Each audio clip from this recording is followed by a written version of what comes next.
जी dear students, आज हम class 10th की फिजिक्स का चैप्टर नंबर 14 जिसका नाम है करंट इलेक्ट्रिसिटी, उसका न्यूमेरिकल नंबर 14.1 करने जा रहे हैं। आसान न्यूमेरिकल है। अब बेटा देखिएगा, सबसे पहले हम स्टेटमेंट की तरफ चलते हैं। क्या लिखा हुआ है स्टेटमेंट में? कह रहा है कि a current of 3 milliampere. बेटा करंट कितना है? 3 मिली एम्पेयर है। Is flowing through wire for 1 minute. कितने टाइम के लिए फ्लो कर रहा है? 1 मिनट के लिए, और सेकंड में वो 60 सेकंड के बराबर होगा। What is the charge flowing through the wire? Charge Q बेटा इसमें जो है वो हमने फाइंड करना है कि वो क्या होगा। अब देखिएगा, सबसे पहले हमने इसमें गिवन डेटा लिखना है कि हमारे पास गिवन डेटा में क्या वैल्यू है। अब बेटा देखिएगा, सबसे पहले करंट दिया हुआ है। करंट को बेटा हम लोग आई से प्रेजेंट करते हैं, जो कि है 3 मिली एम्पेयर, और बेटा मिली किसके बराबर होता है? 10 रेज की पावर -3 के बराबर होता है। तो बेटा हम यहाँ पर भी क्या करेंगे, इसको 10 रेज की पावर -3 जो है वो मेंशन कर देते हैं कि ये हमारे पास मिली जो है वो इसके बराबर है। अब बेटा देखिएगा, टाइम जो उसने हमें मेंशन करके दिया हुआ है, टाइम हमारे पास कितना है? 1 मिनट है। 1 मिनट को बेटा हम लोग किस में कन्वर्ट करेंगे? सेकंड में। तो 1 मिनट में 60 सेकंड्स होते हैं, तो हमने लिख लिया 60 सेकंड। और हमने इसमें फाइंड क्या करना है? हमने इसमें फाइंड चार्ज करना है क्यू। तो अब बेटा फार्मूला चार्ज का हमारे पास क्या फार्मूला होगा जब हमारे पास करंट फ्लो कर रहा होगा? तो बेटा करंट किसके बराबर है? I is equal to q over t. ये हमारा फार्मूला है। अब बेटा देखिए, हमने क्यू को फाइंड करना है, टी इधर डिवाइड है, इधर आके multiply, q is equal to I t. अब बेटा क्यू किसके बराबर है? क्यू बराबर आई किसके बराबर है? आई की वैल्यू है 3 मल्टीप्लाई 10 रेज की पावर -3, और टी की वैल्यू हमारे पास टाइम की कितनी है? 60। तो क्यू क्या होगा? 180 मल्टीप्लाई 10 रेज की पावर -3। चार्ज का यूनिट बेटा क्या होता है? कूलम। तो अब बेटा देखिए, हमारे पास इसका आंसर क्या है? इसका आंसर भी यही है। तो हम यहाँ पे रिजल्ट में क्या लिखेंगे? हमारे पास रिजल्ट क्या होगा? रिजल्ट में हम लिखेंगे कि जो चार्ज है वो हमारे पास किसके बराबर है? 180 मल्टीप्लाई 10 रेज की पावर -3 कूलम। बेटा ये हमारा इसका आंसर है। ये न्यूमेरिकल बड़ा आसान था, उम्मीद है आपको समझ आया होगा। चलिए बेटा, chapter number 14 numerical number 14.2 class 10th की फिजिक्स का हम सॉल्व करने जा रहे हैं। बेटा स्टेटमेंट देख के आपको लग रहा होगा न्यूमेरिकल बहुत मुश्किल है, लेकिन ऐसा नहीं है बेटा। स्टेटमेंट बहुत लेंथी है, लेकिन न्यूमेरिकल का सोल्यूशन जो है वो बड़ा आसान है। चलते हैं न्यूमेरिकल की स्टेटमेंट की तरफ बेटा। तो लिखा हुआ है सबसे पहले एट 1 लाख ओहम। ओहम बेटा किसका यूनिट होता है? रेजिस्टेंस का। इसका मतलब है रेजिस्टेंस जो है वो हमारे पास कितनी है? 1 लाख ओहम है। कह रहा है how much current flow through your body. कहता है करंट कितना फ्लो करेगा if you touch the terminal of the battery of 12 volt. जो बैटरी के अंदर वोल्टेज है वो कितनी है? 12 वोल्ट है। जब आप उसको टच करेंगे आपकी बॉडी में कितना करंट फ्लो करेगा? तो पहले पोर्शन के अंदर हमने करंट निकालना है। दूसरे में कहता है बेटा if your skin is wet, अगर आपकी स्किन गीली है, so that your resistance is 1000 ohm. बेटा जो पहली रेजिस्टेंस है ये क्या बन जाएगी? R1, और ये जो सेकंड रेजिस्टेंस है ये R2 बन जाएगी। तो कहता है कि जब आपकी बॉडी गीली हो जाएगी तो रेजिस्टेंस जो है वो कम होनी है। तो फिर क्या करना है? How much current would you receive. अब आप कितना करंट रिसीव करेंगे? कब? You receive from the same battery. यानी कौन सी सेम बैटरी? यही 12 वोल्ट वाली बैटरी को जो आप टच करेंगे। तो बेटा लें न्यूमेरिकल सॉल्व करना शुरू करते हैं। तो हमारे पास सबसे पहले गिवन डेटा। तो अब देखिएगा बेटा, सबसे पहले हम लिखते हैं R1, जो हमारे पास पहली रेजिस्टेंस दी हुई है वो है 1 लाख ओम। बेटा ओम का सिंबल जो है वो बच्चे थोड़ा सा परेशान होते हैं। देखिए आपने क्या करना है, इस तरीके से एक सर्कल बनाना है जो नीचे से टच नहीं करना, और इस तरीके से आपने इसको बना लेना है। अब बेटा देखिए ये R1 हो गया, और दूसरी मर्तबा जो हमने इसमें वोल्टेज दी हुई है बैटरी की वो है 12 वोल्ट। और फाइंड क्या करना है हमने इसके अंदर? फाइंड में वो कह रहा है कि आपने करंट को फाइंड करना है, करंट को फाइंड करना है। और बेटा नेक्स्ट फिर कह रहा है कि अगर आपके पास रेजिस्टेंस R2 जो है वो 1000 ओम हो जाए जब बॉडी गीली हो, तो अब क्या करेंगे? अब आपने दोबारा करंट फाइंड करना है। तो बेटा जो पहले वाला करंट है वो I1 बन जाएगा, और रेजिस्टेंस R2 की वजह से जो सेकंड करंट है वो I2 बन जाएगा। अब सर वोल्टेज तो आपने 12 वोल्ट ही लिखी है, तो जी बेटा उसने कहा है कि सेम बैटरी आपकी क्या है, सेम है, तो इसलिए हमने वोल्टेज को चेंज नहीं किया। अब बेटा हम लोग फार्मूला लिखते हैं। फार्मूला हमने बेटा वो यूज करना है जिसके अंदर रेजिस्टेंस भी हो, करंट भी हो। तो सबसे पहला फार्मूला बेटा आपने पढ़ा हुआ है V is equal to I R, Ohm's law में हमने ये पढ़ा है। अब बेटा देखिए V तो हमारे पास क्या है, विल रिमेन, सेम बैटरी है तो V जो है वो V ही रहेगा, जबकि I1 R1 हो जाएगा। तो अब हम फाइंड किसको करना चाह रहे हैं, हम लोग I1 को फाइंड करना चाह रहे हैं। तो अब बेटा V जो है वो हमारे पास इधर ही रहेगा, R1 उधर मल्टीप्लाई इधर आके divide is equal to I1।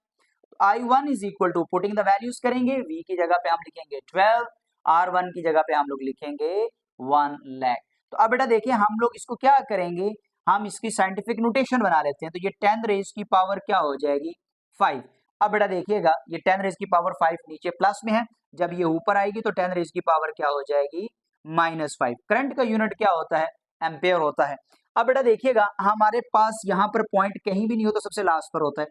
अब बेटा जब पॉइंट जो है वो राइट साइड से लेफ्ट साइड की तरफ मूव करेगा तो क्या होगा, हमारे पास पावर जो है वो प्लस में लिखी जाती है। तो अब बेटा देखिए 10 रेज की पावर जो है वो प्लस में लिखते हैं, तो पॉइंट सिर्फ 1 डिजिट आगे मूव किया तो हमारे पास इसके अंदर सिर्फ एक वैल्यू प्लस हो जाएगी।